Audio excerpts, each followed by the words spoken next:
This is North Pod, a North Melbourne fan podcast, hosted by Jason Hunt.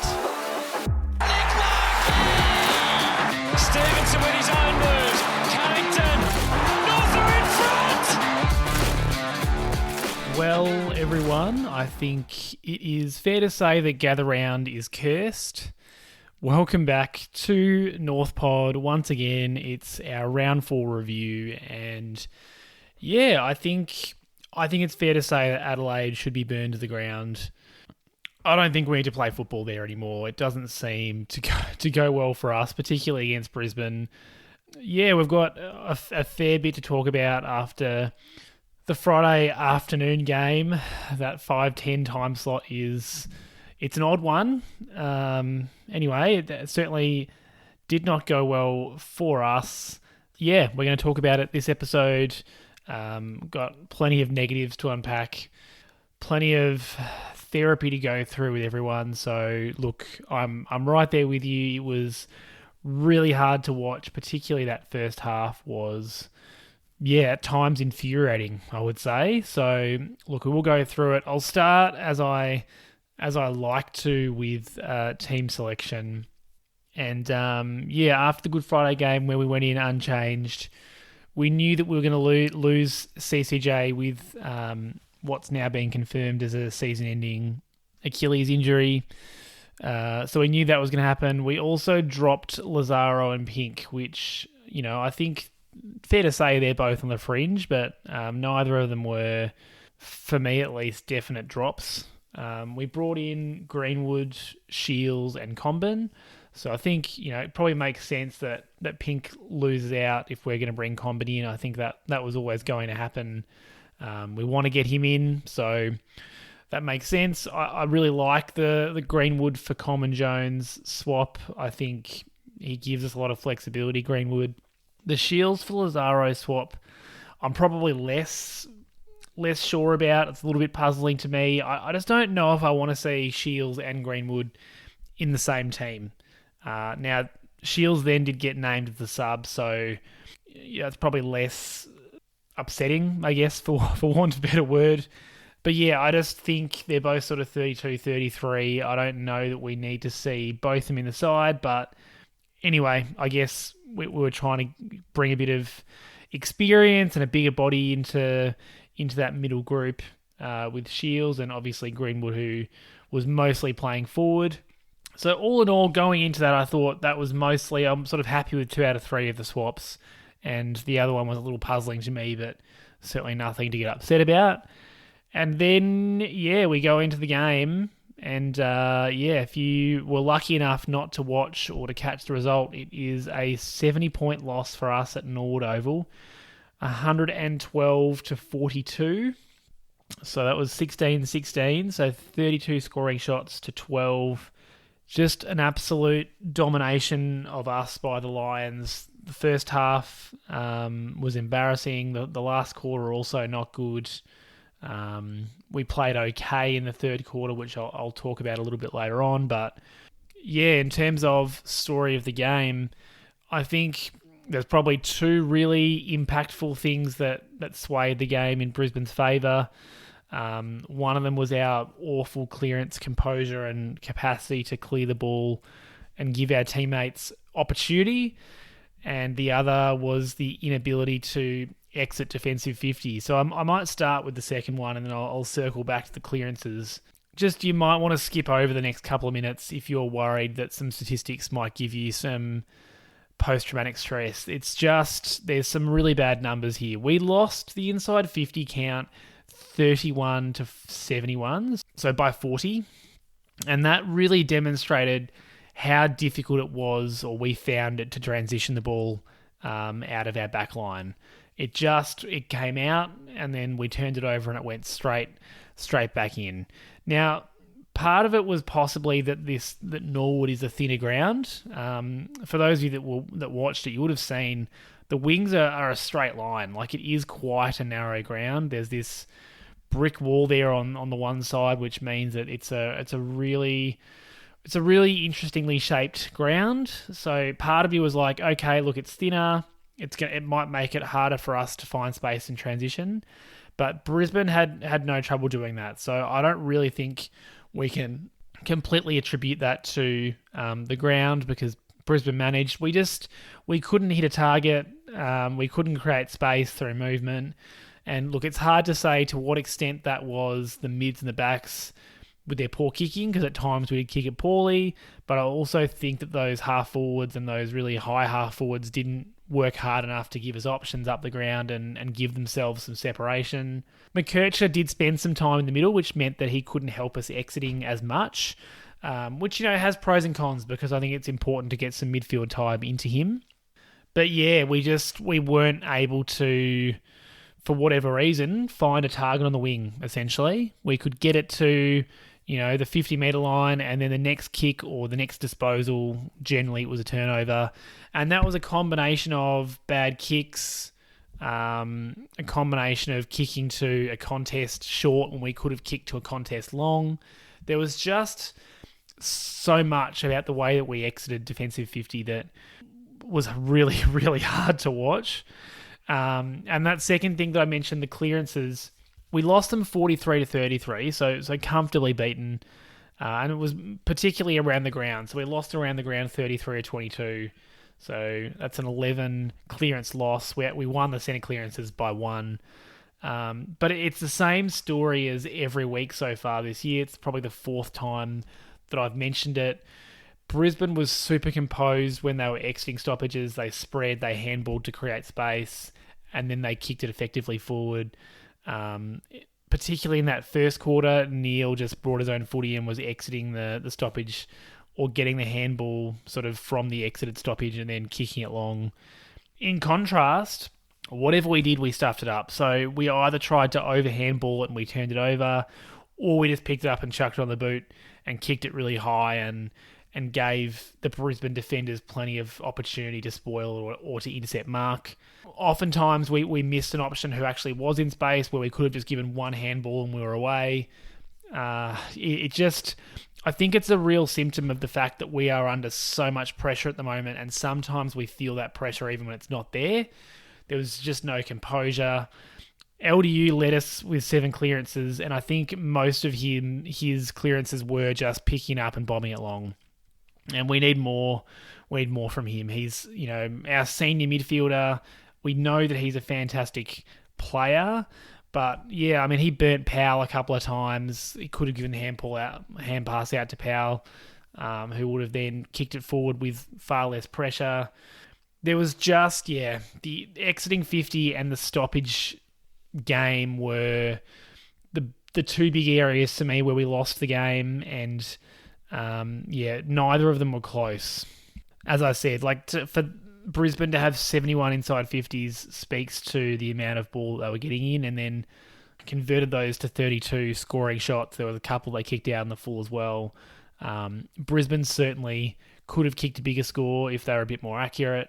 Yeah, it was a really hard game to watch, and the first half in particular, probably for the first time this year, I felt myself getting a bit angry as opposed to just dejected, because there was just so much not to like. Yeah, really, really hard to watch. So we'll move on to the 5 stars, and I need to caveat this with I found it really hard to pick a best on ground for us. I don't think there were any clear winners across the ground. We certainly had some better and some worse players, don't get me wrong, but in terms of picking the best player on the ground for us, I found it a real challenge, and I changed my mind 3 or 4 times. I went with Tristan Xerri, and I don't think it was his best game for the year. I think that was round 1, but I thought he was probably our most consistent and impactful player. He did both of those things. 9 touches, so not a lot of disposals, kicked a goal, 9 tackles, 6 clearances, 41 hit-outs. As I said, lower on the possessions, but just was an absolute workhorse, a pressure machine all day. I think he had 6 or 7 tackles in the first quarter, and just tried his guts out. Had a really fantastic highlight in the first quarter where he had a rundown tackle in the forward line that led to a holding the ball call, and that's where he was able to kick his goal. Was probably a little bit fortunate to be given holding the ball, I think, but look, we take them. And for me, he definitely won the ruck battle, had plenty of hit-outs to advantage. The one caveat that I would say is that he didn't take a mark. We'd love to see, we've seen him taking a couple more marks earlier in the year. We know this is an area of the game that he needs to work on. He certainly had a couple of opportunities in contests to take some contested marks, and he has spilt them today. So that's probably the one thing about his game today that I would have loved to see more from, but everything else, I think, as I said, I thought he was our most consistent performer who also had sort of impact on the game. I've given the 3 votes to Tommy Powell, who similarly, not a high possession game for him, 14 disposals, but 15 tackles, 3 clearances, 27 pressure acts, and for mine, just looked our most composed around the contests. Did make one mistake in the last quarter with a missed handball, and then went and won that straight back with a tackle and got a holding the ball call. And you can see I've given the 2 best on the ground to the players who I think just absolutely tried their guts out and didn't give up all day with their tackling and their pressure. I thought Powell was the only one that really assessed the situation quite well when it was contested or a clearance situation, and either made the right handball or held onto the ball long enough and actually tried to get out of traffic. As I said, I think he was burnt a couple of times by LDU and probably could have had a couple more possessions if not for that. And yeah, look, it was similar to Xerri. It wasn't Powell's best game, but he tried his guts out. And 15 tackles is a massive total. I think that might be the 4th or the 5th most for a North Melbourne player since we've counted tackles. So he had a really big contested game and tried his guts out. Really couldn't really fault his game except for that one missed handball that, as I said, he made up for. 2 votes, Sheezel. At one point I had him best on. As I said, it was really hard to split these 3 because they had such different games. But Sheezel just did what he does. 35 disposals, 6 marks, 4 tackles, 8 intercepts, 616 metres gained, which was the most on the ground. Was composed, tried his guts out all day. I think that probably he needs to do a little bit more defensively, which is really harsh on him.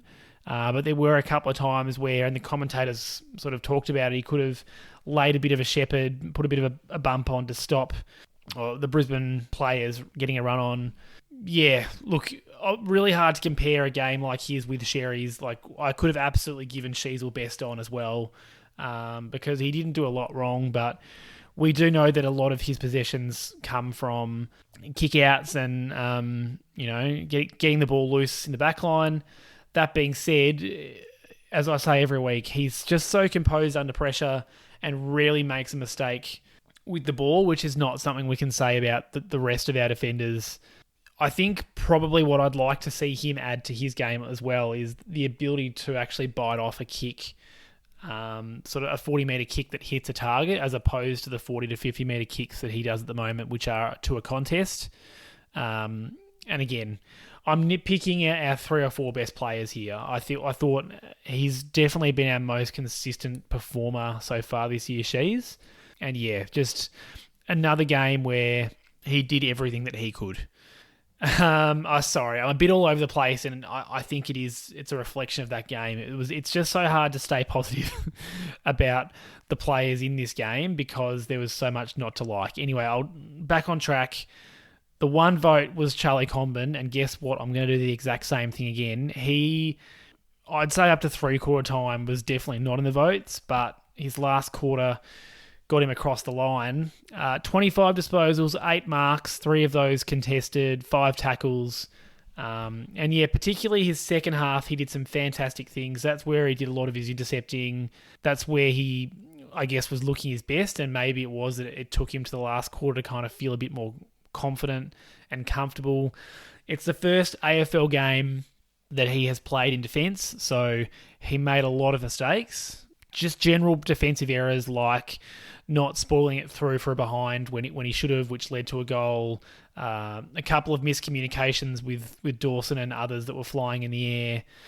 He made those kind of errors, and his opponent kicked 5 goals, 4 in fact. So you can't have a best on ground performance if that's happening to you in terms of your opponent. But I thought what he did, particularly in the last quarter, was have an impact offensively. He intercepted.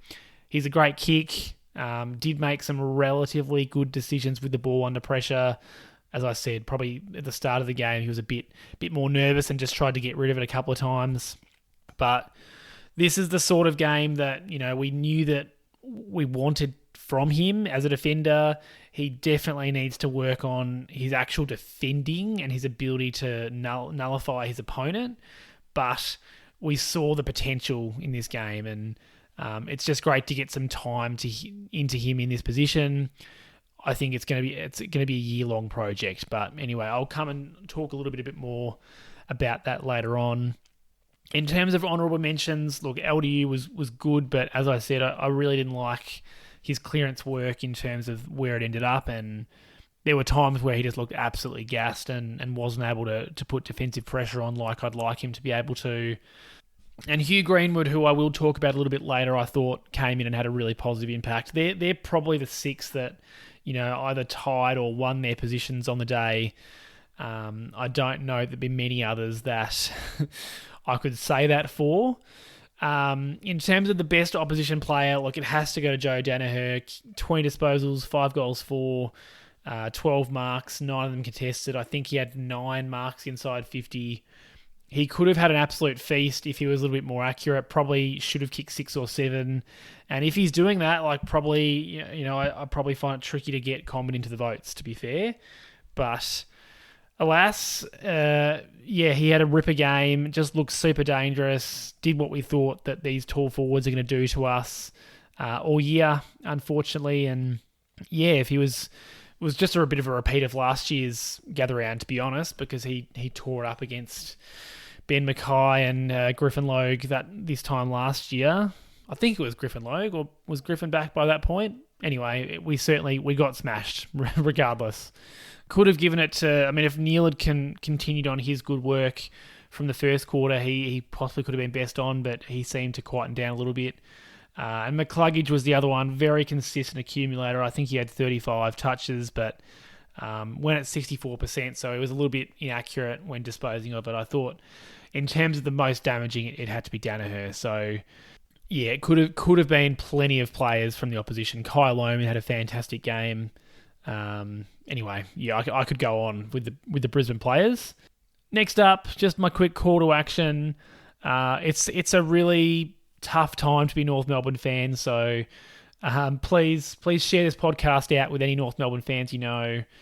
Make sure to subscribe on your chosen podcast service. Give me a review or a rating, and I will read you out on the podcast.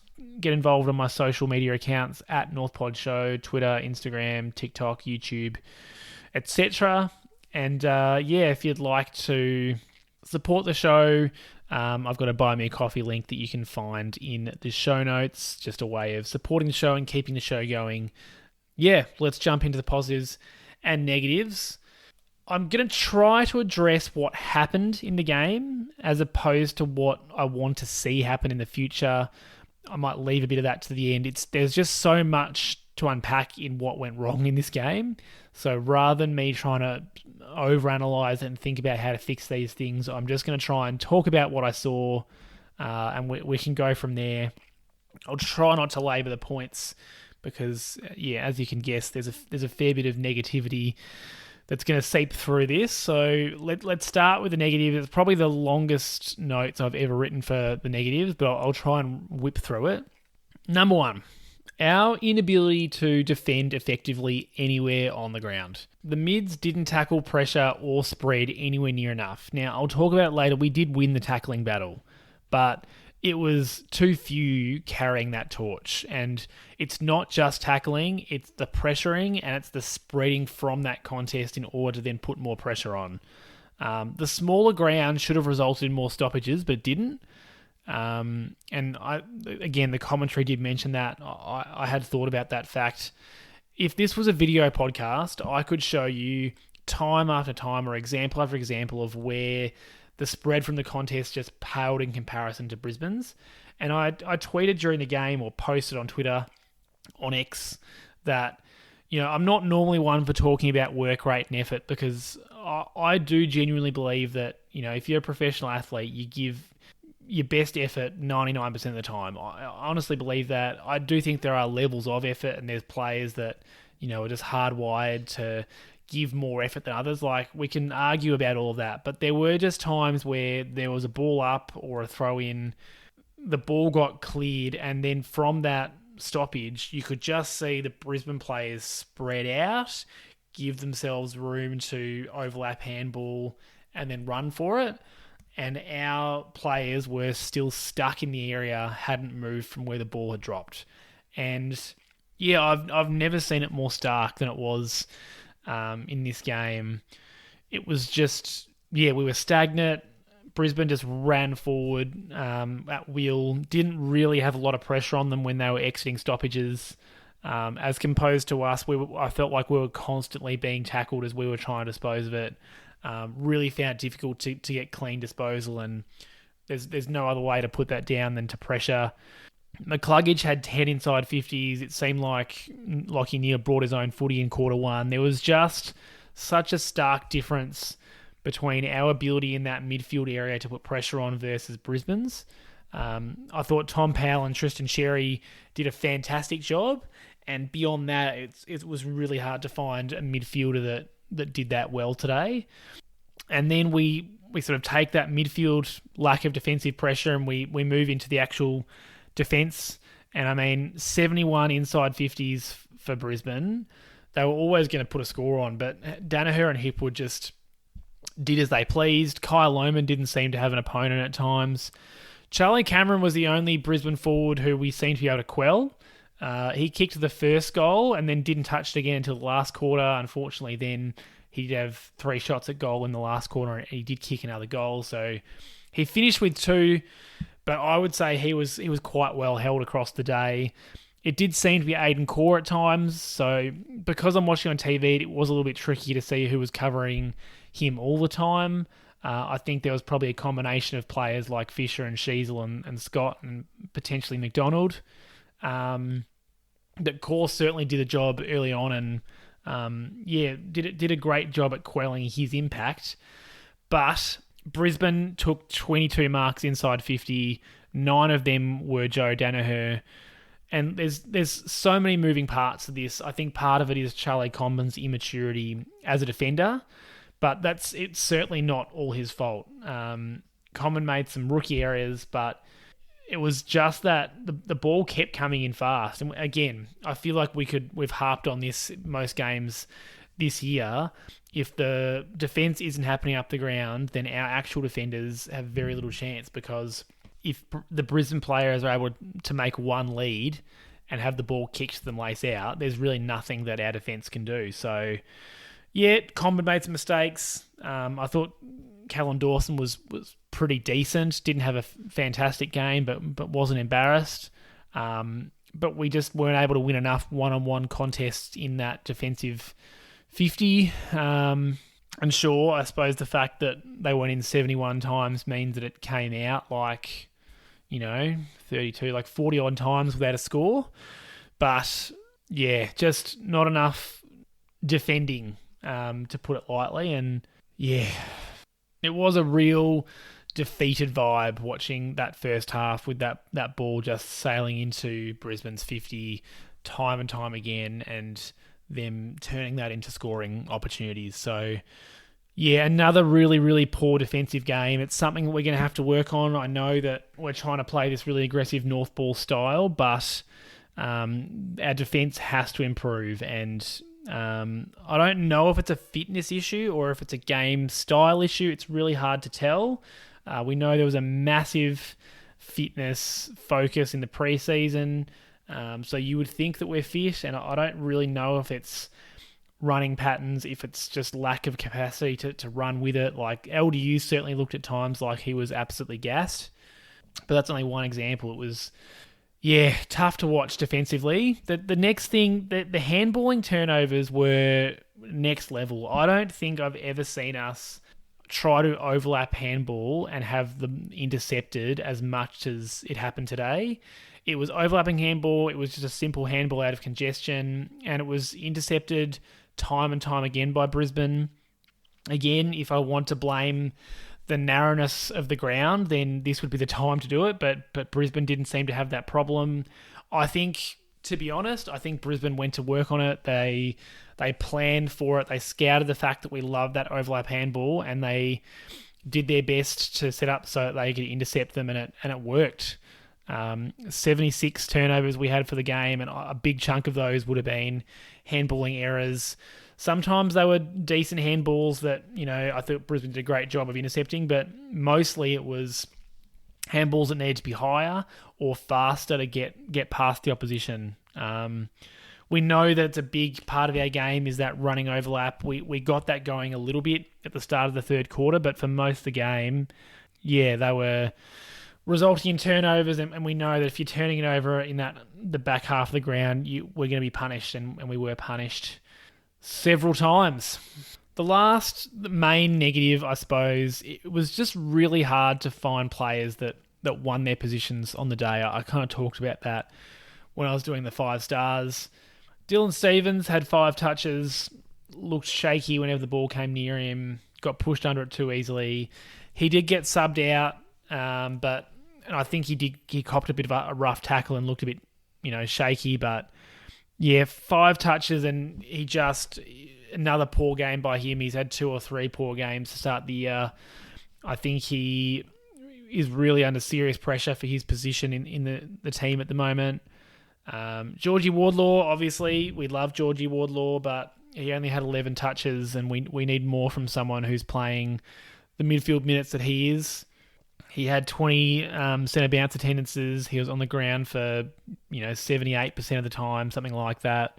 He needs to get the ball more, and I'm happy to give him a pass. He's had a great start to the year, so he's allowed one quieter game, but he does need to find a way to get himself more involved, because 11 touches is probably not going to cut it. And just the whole forward line group, this is a little bit harsh because the ball obviously wasn't getting to them, but I think part of that is them not working hard enough to present and give our backs and mids options when they're exiting defensive 50. So particularly those high half forward types, Steve-O, Xerri, Curtis, Ford, Dersma, all of them, needed to present a bit and get themselves into the game a little more. And then when they came into them, almost all of them had massive clangers today. Ford's the only one that I thought probably didn't have a real moment that he'd like to take back. Steve-O had a shocking inside 50 that burnt several of his free teammates. I think that was early in the third. Xerri tried to take the tacklers on too often and got caught holding the ball on the rare occasions that he did get the ball in a little bit of space. Paul Curtis had a horrible turnover at halfback that led to an opposition score, but did kick a ripping dribbling goal soon after, so kind of made up for it. Dersma similarly went for goal when he needed to centre it. He missed Paul Curtis in the goal square free.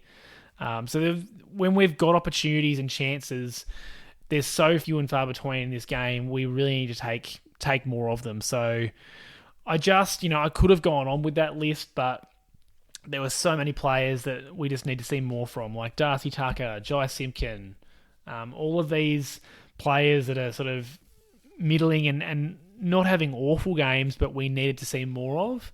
And, you could probably list 15 players today, unfortunately. So I know that's a bit of a vague negative, but essentially we just need more from the team as a whole.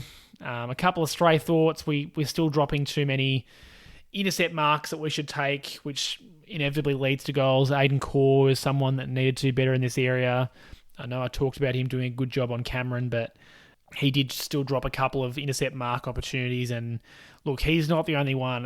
The whole defence probably could work on just clunking those ones that they should take in defensive 50, because if we take them, not only does it stop the opposition from scoring, but you get a chance to reset and either go fast if you want or, control the tempo. And we had really few of those opportunities until Comben started taking a couple of intercept marks, in the last quarter. We were just constantly under pressure and under siege in that back line all day. Let's look at some positives though.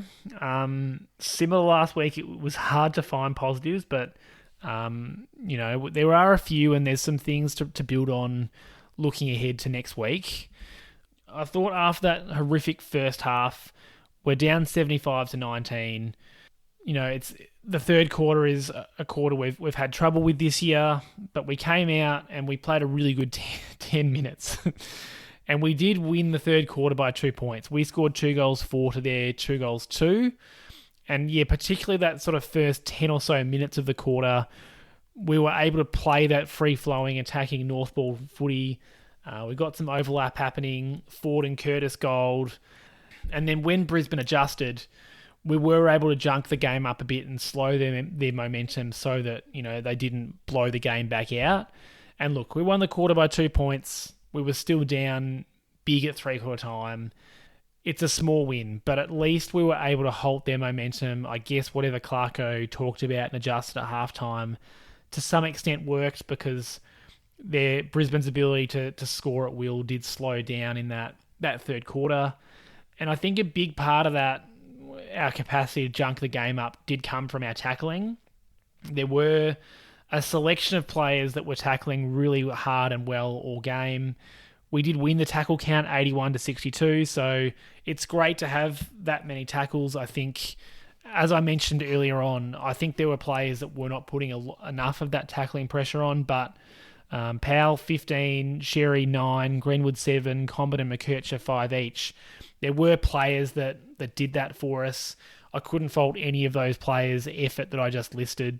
That was a positive, that we were able to win the quarter and at least control the tempo of the game for a little bit in that third quarter. Plenty that didn't go well, but look, we'll take the third quarter as the positive patch in the game. I thought Greenwood, I just mentioned him with his 7 tackles, but he was able to come in for Coleman Jones and really should hold his place for a little while now. There's no reason why, if we did want to get Tyler Sellers in, that we couldn't play both Greenwood and Sellers in the same team. It wasn't a massive game from Greenwood. He had 12 disposals, 7 tackles, 1 goal, 1, took a contested mark, 4 hit-outs, 4 clearances, did a little bit of everything. But I think the thing that was probably most impactful that he did was really try and negate Harris Andrews, take him out of those dangerous positions. So he wasn't able to get his intercept game happening like he usually would. So whilst Greenwood, kicked the goal and put pressure on, had the 7 tackles, he didn't have a massive offensive output on the game, but he was able to stop Harris Andrews from getting to those dangerous spots and being sort of third man up in a contest. He still took a couple of intercept marks, Harris Andrews, and did a little bit, but it wasn't one of those games where, every time the ball went forward, we were worried about Harris Andrews spoiling or intercepting. And I think a big part of that was due to Hugh Greenwood's capacity to, play that negating role on him. I think Greenwood should definitely stay in the side. I think there's great potential for, if we were to lose someone like a Steve-O or a Dersma or someone like that, to give them a bit of a spell in the VFL. I think having Sellers come in, Greenwood can play backup ruck. We saw Larkey do a little bit of as well today. But Greenwood can play that kind of hybrid tall forward type, but who's not completely useless when the ball hits the ground because he can apply pressure. It just gives us another option. We knew it was there. I think it's fantastic that at least that was one change that, was successful, albeit it was a forced change. I tweeted or posted on Twitter before the game that I just wanted Comben to get through and I wanted us to compete. And Comben got through. So I'll take 1 out of 2. We can definitely see, I did talk about him earlier, so I won't spend too much time here. We can see the player that he could become the more time that he spends in defence. He did plenty wrong, like I said, but particularly in that last quarter, he did plenty right. And I think the more time that him and Dawson spend together, the better. You can see that he has those really good instincts. He knows when to attack the ball. He's got that innate ability to just absolutely put his body on the line. He did some great tackling. He also has a really good ability to read the ball in flight, which, is quite an innate skill. It's really hard to teach that. So he's got some of those attributes that are pretty hard to teach. It's just going to be about sanding off his rough edges defensively this year. And then hopefully next year we're off to the races if we want to really keep him as that defensive option. We've got him there. If we want to swing him forward after having kind of a bit of an apprenticeship down back, then great. But his game today, you'd say, let's keep him at fullback for the rest of the year and see what he and Dawson can do in tandem, because, we've seen some really positive stuff from Dawson. I really liked Comben's game today from a offensive perspective. We need to work on, like I said earlier, a couple of times he didn't spoil it correctly.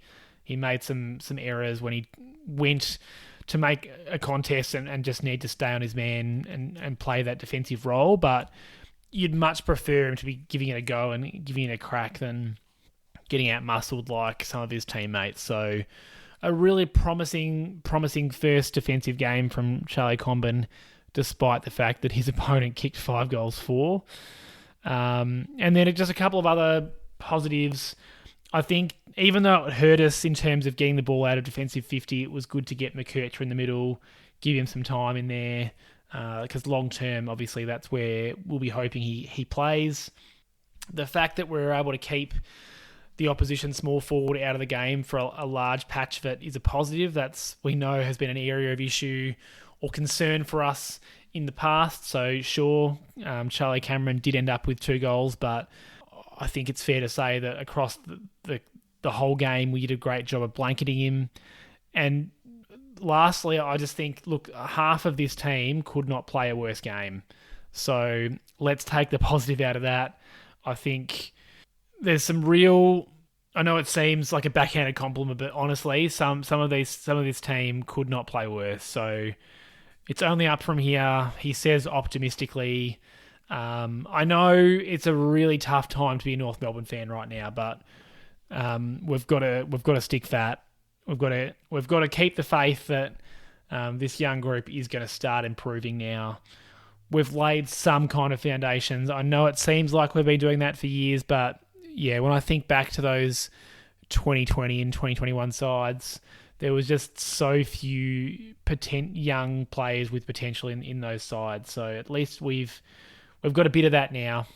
Look, in terms of other news from the week, there really wasn't any. The VFL team's got a bye, so there's nothing to talk about there. So we're just going to look ahead to next week's game against Geelong. Down at the Cattery on Sunday, so 1:00 game. Just when you think it couldn't get any worse, the backline needs to contend with Jeremy Cameron and Tom Hawkins. So a fantastic test for Callan Dawson and Charlie Comben.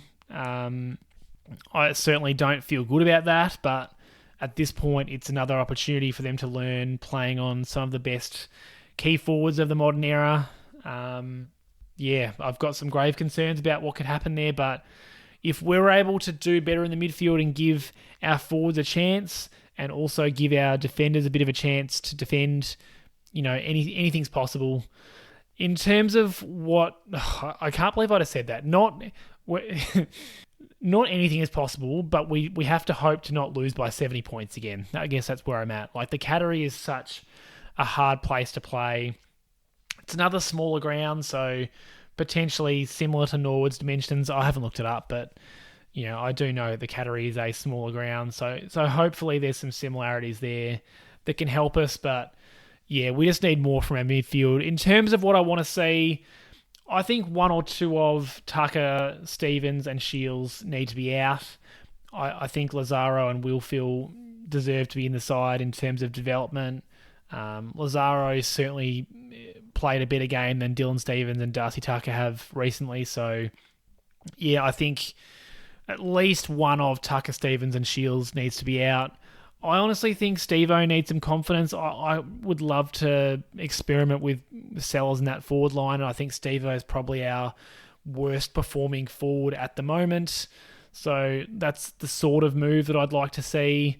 I would love to see Jai Simpkin in the middle more. I think we're getting dominated and bullied in there a bit at the moment, so getting that bigger, mature body more opportunities around the ball, I think, is something that we need to do. I know that Simpkin's playing a really tricky high half-forward role at the moment, but yeah, I think we need to spread the centre bounce attendances around a little bit more, and I think we need to see Shields. We need to see Simpkin in there doing some grunt work for us. I don't want to see him, dominating the centre bounce attendances, but I'd love to see him as sort of the fifth or the sixth most attending player, just to get some more experience in there. Our field kicking and our running to space has to improve, as does our overlap handballing. Hopefully we're training that a little bit better this week, because I think we really got found out. And look, hopefully the Geelong coaching staff weren't watching that and seeing that that's a real area to exploit, because I genuinely think it is. I think our handballing game, we made it really easy for Brisbane to predict what we were going to do today. So hopefully that's something that can improve. And we need to see an improvement in our field kicking, because although our kicking or our disposal efficiency wasn't awful, it was just so often we were kicking it to 50-50s, whereas Brisbane was kicking it to a 80-20. And I think that's been a common storyline for the first month of the year. We've really got to find a way to find some free options when we're kicking it forward. That is basically it for the podcast this week. I'm sorry it's a negative one, but we lost by 50 odd points last week. We've lost by 70 this week. It's just, we're getting into dangerous areas. We're teetering on that area where the season could really go downhill. We've got one more really tricky game against Geelong, and then the fixture lightens a little bit. I know we've got Hawthorn and Adelaide in the coming weeks who are out of form. The Suns are coming up. So we've just got to get through this game against Geelong. We're likely going to be 0-5, and then hopefully we can find some form. Look, I know it's tough. I'm patient, but I know there's some fans out there that are struggling to be patient now, and fair enough. So I just want to see a response next week. I don't expect to win, but I want to see us really compete and to be in the game at three-quarter time. That's really what I'd like to see. We were in the game at three-quarter time against Freo. That's about it from this year so far. Like the GWS and the Carlton games we were out of reach, but we were within reach of making it a competitive game, if that makes sense. I'd love us to be, less than 4 goals down at three-quarter time against Geelong. That would say to me at least we're giving it a red-hot crack. We'll see what happens with team selection. I'd love to see a couple more changes, but there's only so much that Clarko can do with this list. So don't expect massive improvement at once. Let's see some improved effort. Let's see some improvement. That's what we're looking for. Hope everyone has a fantastic week. I hope everyone is able to put this game behind them and move on, because that's certainly what I'll be doing. And I will speak to you all around this time next week. Go North.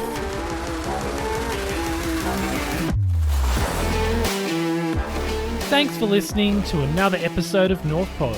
If you give me a rating or review on your podcast service, that would be much appreciated. And please follow me on all social media at North Pod Show. I'm on X or Twitter, Instagram, YouTube, TikTok, and I'm also very active on the North Melbourne subreddit. Hope you'll join me for the next episode.